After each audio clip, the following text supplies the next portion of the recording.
Welcome to a new daily top Askreddit video. Today's topic. What has a 0% chance of killing you? Cleaning up around here, according to my wife. No man was ever shot while washing the dishes. But honestly, why risk it? Events that happen after you die. It makes you double dead. Lol, I guess it could kill the reincarnated version of you. The A-Team. In 1972, a crack commando unit was sent to prison by a military court for a crime they didn't commit. These men promptly escaped from a maximum security stockade to the Los Angeles underground. Today, still wanted by the government, they survive as soldiers of fortune. If you have a problem, if no one else can help, and if you can find them, maybe you can hire the A-Team. And if you can find them, I always wondered how they were hard to find. That van did stand out a bit, and didn't they live at the end of a cul-de-sac? Doesn't seem too hard to find. Whatever makes you stronger. Sadly, implication works one way. What doesn't kill you makes you stronger, but what makes you stronger may or may not kill you. Yep, converse can't be implied. Contrapositive can though, so what doesn't make you stronger, kills you. A dodo. If you ever dug a hole in the dodo's natural habitat, there is a chance you could catch an avian flu. That has laid dormant since the infected dodo had died. Since the infected dodo had died.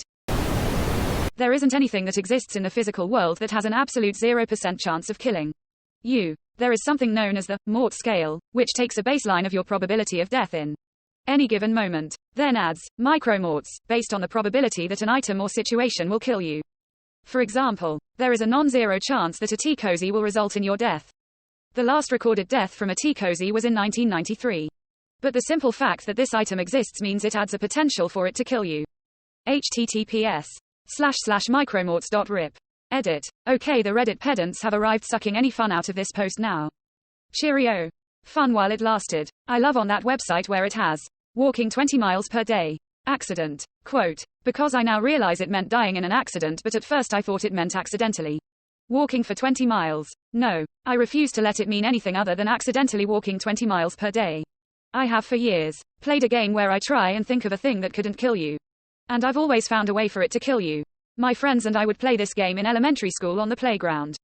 One of us would pick an object and the rest would debate if it could kill you. Most of the conversations ended with gestures of strangulation or stabbing. A stormtrooper. Tell that to Aunt Baru and Uncle Owen. They're not main characters. No plot armor. Putting pasta on the ground a kilometer away from your home. Italian guy seeing you. Oh shit man, facepalming, I'ma catch the wooden spoon to death. That snail and that guy's wife. The snail can kill you. I think it's a reference to an old wildly popular post about an immortal snail that chases you at a very slow pace forever if you accept the $1 million or whatever it was, and if it touches you, you die. Wile E. Coyote. Oh shit, this might be the only answer. Batman. His victims just go to sleep. Dr. Fishy. New. Quote. Kindness. You could be hugged too tightly. That wouldn't be very kind. Someone killed someone with a machete named Kindness. Then that someone is to blame, not the machete. Leave kindness alone. It wasn't its fault. You can kill person by giving them food. It's called refeeding syndrome. If you give food to homeless, poor person who didn't eat for some time, it can kill them. Kindness can without a doubt kill in some situations. Anorexic people also struggle with this, no? Yesterday. Clearly you don't know what kind of bad decisions I made yesterday. A decision you made yesterday could kill you today. That's the closest I can get to disproving you. Oh wait, a vinyl copy of the Beatles yesterday decapitated you. Seeing uncensored nipples. You haven't seen my nipples. There's only one way to let him know, tears of joy. Okay, but what if you're cooking in your own home one day and then you look up and there's suddenly a pair of disembodied, uncensored nipples just floating there. So you panic and grab the knife you were using to make mirepoix and wave it around while backing out of your kitchen without looking behind you. But what you forget in your panic is that your goddamn kid left his goddamn trucks out on the floor. After you told him 3 goddamn times to put the goddamn things away. So you trip over one of them and start to stumble backwards. But what you also forget is that your bitch of a wife made you install that moat in the middle of your living room and stock it with starving alligators. So you fall into it. But then you also forget that under that moat is a natural underground volcano that's been getting pretty testy lately and has heated the water to nearly boiling. But that doesn't bother you.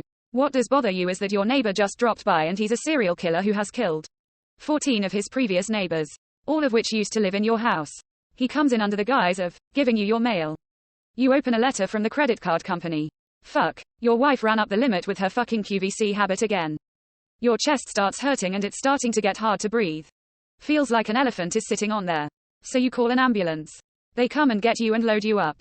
But then on the way to the hospital, the ambulance falls off of a cliff into the ocean and explodes.